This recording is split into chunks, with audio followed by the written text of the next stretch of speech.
Pada kesempatan kali ini kita akan melanjutkan lagi pembahasan kita tentang wasiat Rasulullah sallallahu alaihi wasallam bagi mereka yang ingin sukses dunia dan akhirat.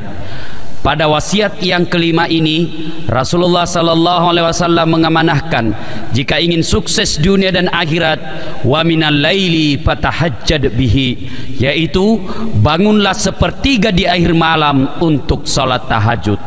Para pendengar yang saya muliakan, kapan dan bagaimana cara melakukan salat tahajud? Waktunya malam hari setelah tidur, dan caranya sama dengan salat-salat sunat yang lain, mulai dari gerakannya sampai dengan bacaan-bacaannya. Hanya saja bedanya dengan salat sunat yang lain, salat tahajud syaratnya harus setelah tidur pada malam hari.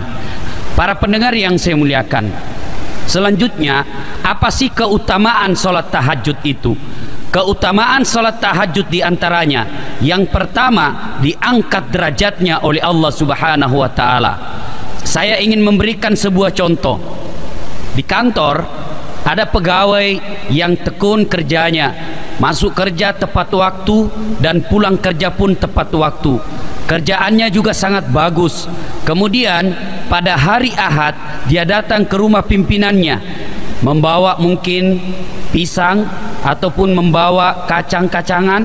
Sampai di rumah bosnya, bosnya akan berkata, ini anak buah saya bagus juga, di kantor kerjaannya baik, kemudian hari Ahad dia datang silaturahmi kepada saya. Maka bawahannya ini meskipun belum saatnya naik pangkat, karena di mata bosnya dia karyawan yang baik, maka diangkat derajatnya. Demikian juga dengan Allah. Orang yang salat 5 waktunya beres, kemudian ditambah lagi dengan salat-salat sunat, kemudian tahajudnya juga lengkap, maka Allah katakan kepadanya, maqaman mahmuda, saya angkat derajatnya. Orang yang rajin salat tahajud, insya Allah akan diangkat derajatnya di sisi Allah Subhanahu wa Ta'ala.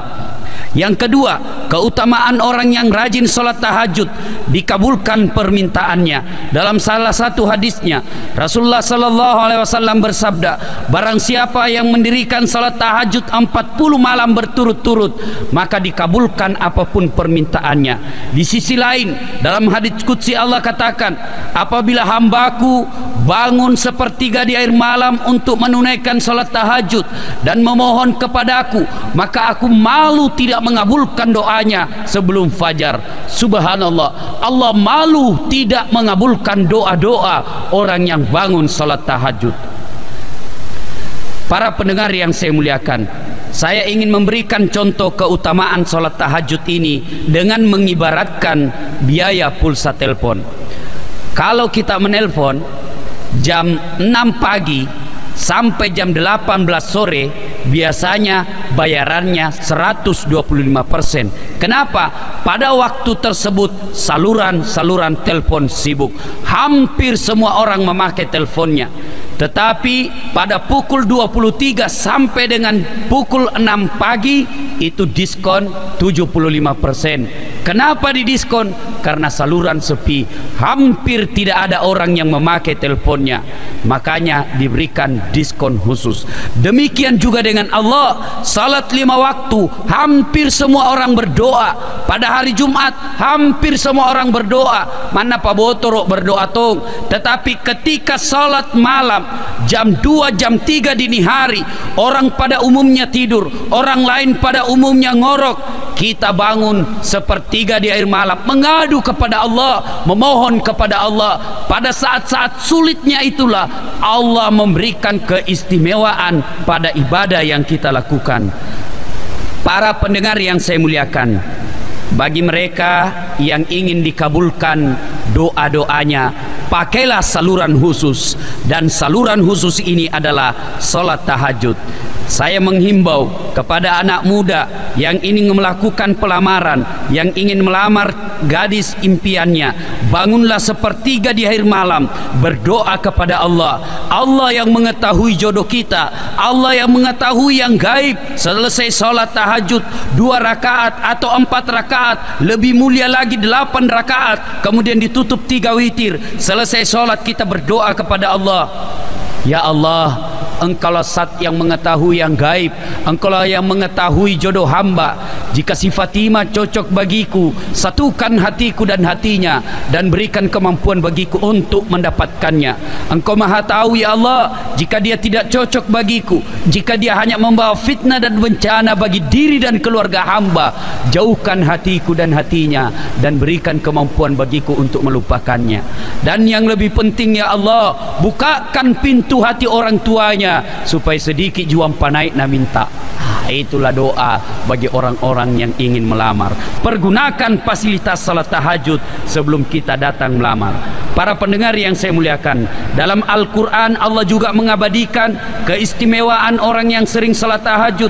Dalam Al-Quran surah As-Sajdah ayat 16, Allah berfirman, Bismillahirrahmanirrahim, tatajafa junubuhum anil madaji yad'una rabbahum khaufaw wa tama'an wa mimma rasaknahum yunfikun, ila akhir ayat. Dalam ayat ini Allah mengatakan bahwa orang yang dirahmati Allah, orang yang dikasihi Allah, orang yang ingin dekat dengan Allah, mereka jauh dari tempat tidurnya pada malam hari untuk mendirikan salat tahajud. Subhanallah, maka beruntunglah orang-orang yang sering menjauhi tempat tidurnya di akhir malam untuk mendekatkan diri kepada Allah Subhanahu wa taala. Lebih jauh lagi, dalam surah yang sama ayat 18 Allah berfirman, apaman kana mu'minan kaman kana fasikan, apakah sama orang yang beriman dengan fasik? La yasta'un, kata Allah, tidak sama. Ammal ladzina amanu wa amilus solihati falahum jannatul ma'wa. Bagi mereka yang sering melakukan amal-amal soleh, salah satu di antaranya adalah salat tahajud, mereka akan dimasukkan ke dalam surga yang mereka kekal di dalamnya. Alhamdulillah, bersyukurlah bagi insan yang sering bangun salat tahajud untuk mendekatkan diri kepada Allah Subhanahu wa taala. Bismillahirrahmanirrahim.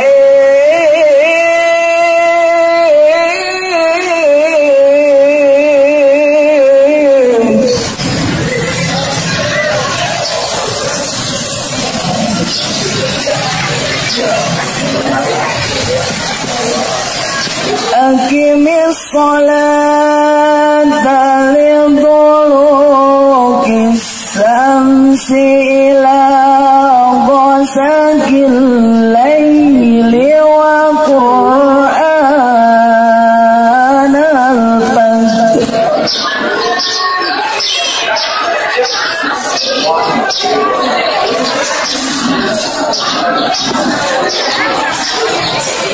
Inna Qur'anal fajri kana mas'uda.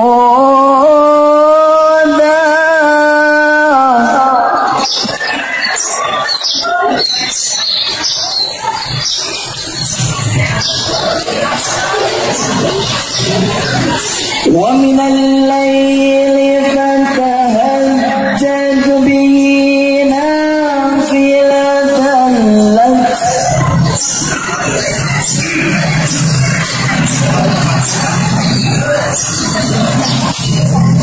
asa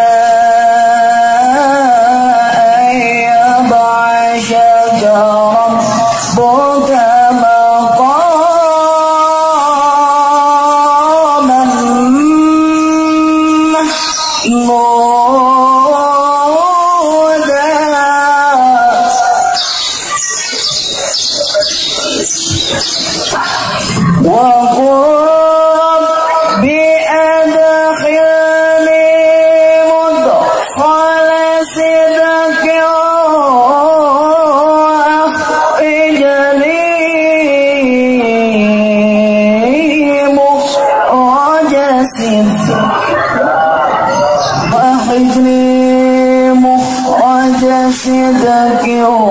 waj'alni min ladunka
وننزل من القرآن ما هو شفاء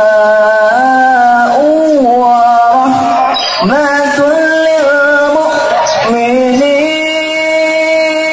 للمؤمنين